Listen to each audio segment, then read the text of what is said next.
ሰላም ዳኒ፣ የትዳር አጋር የሚሆነኝ እፈልጋለሁ። የምኖረው ቤተል አካባቢ ነው። እድሜ 35 ነው እና ኤችአይቪ ፖዚቲቭ ነኝ። ማስተዳደር የሚችል ቤት ያለው በቂ ነገር ያለው እድሜው ከ40 ያልበለጠ ሙስሊም ፖዚቲቭ የሆነ ሰው ካገኘህ እፈልጋለሁ። እኔ ቆንጆና ቅርጽ የሚያምር ሴት ነኝ እና ደግሞ ውጭ ሀገር የሚሆን ከሆነም ችግር የለውም። መድኃኒቴን በአግባቡ ወስዳለሁ። እሱም እንደዛው። ዳኒ ይቅርታ ግን ኪሱም ሆነ ያለ ቆንጆ ቢሆን ወይም ወንዳ ወንድ ይመረጣል። ቀሪ ዘመኔን ደስተኛ ሆኜ መኖር ስለምፈልግ ነው፣ ይቅርታ አድርግልኝ ትላለች የዛሬ እንግዳችን።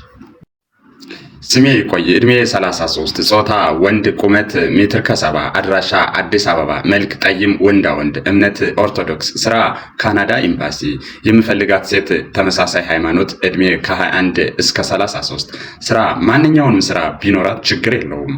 ዋናው ጸባይ ያላት እና ቶሎ ወደ ጋብቻ መግባት ፍላጎት ያላት ካለሽ ወየበኝ ይላል የዛሬ እንግዳችን። የሚስቴ መንትያ እህት ጋር ስህተት ሰራው። በጣም ደበረኝ። ምን ላድርግ? እኔ እኮ ስራ ስመጣ ሶፋ ላይ ተኝታ ነበረ። እኔ ሻወር ገብቼ ስወጣ ፊቷን ሸፍና ተኝታ ነበረ። ከዛ እቅፍ አድርጌ በእንቅልፍ ልቧ አብረን ሌላ ነገር አደረግን። ስትነቃ ክው ነው ያልኩት። እሷም በጣም ደነገጠች። ሚስቴ ስትመጣ አይኗን ማየት ደበረኝ። እሷም አንድ ቀን ቆይታ ሄደች። ግን ደበረኝ። እንዴት አድርጌ ከዚህ ነገር ልውጣ? ለባለቤቴ ልንገራት ወይስ ይቅርባት? እና ምን ትመክሩኛላችሁ? ይላል የዛሬ ባለ ታሪካችን። የዛሬዋ እንግዲህ አማርኛ ብዙ አትችልም፣ ትግርኛ በአማርኛ ነው የጻፈችልኝ። እንግዲህ አስተካክዬ ያቀርብላችኋለሁ፣ ተከታተሉኝ።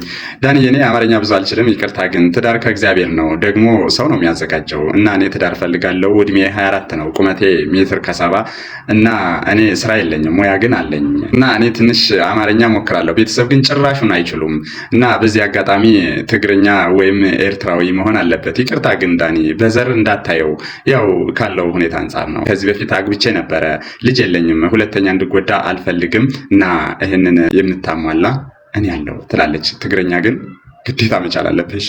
እናመሰግናለሁ። ነገሩ እንዲህ ነው። ከአክስቴና ከባሏ ጋር አንድ ግቢ ነው የምንኖረው እና አክስቴ ስራ ነው የምትውለው፣ እሱ ስራ የለውም እና ሰራተኛ ያስቸግራል። እነሱም ቶሎ ቶሎ ይወጣሉ። አሁን ያለችው ልጅ ጥሩ ነበረች፣ ግን አስቸገረኝ እያለች ትነግረኛለች። አንቺ ሌላ ምክንያት ነግረሻት ውጪ አልኳት ለአክስቴ። የሚያደርገውን ለመናገር ፈራው። በጣም ብዙ ሀዘንና መከራ አሳልፋ አሁን ደስተኛ የሆነችበት ትዳር ነው። ገና 3 ዓመታቸው ነው ከተጋቡ እና ምን ይሻላል? ልንገራት ወይስ አልንገራት ትላለች የዛሬው አባል ታሪካችን። ንገሪያት።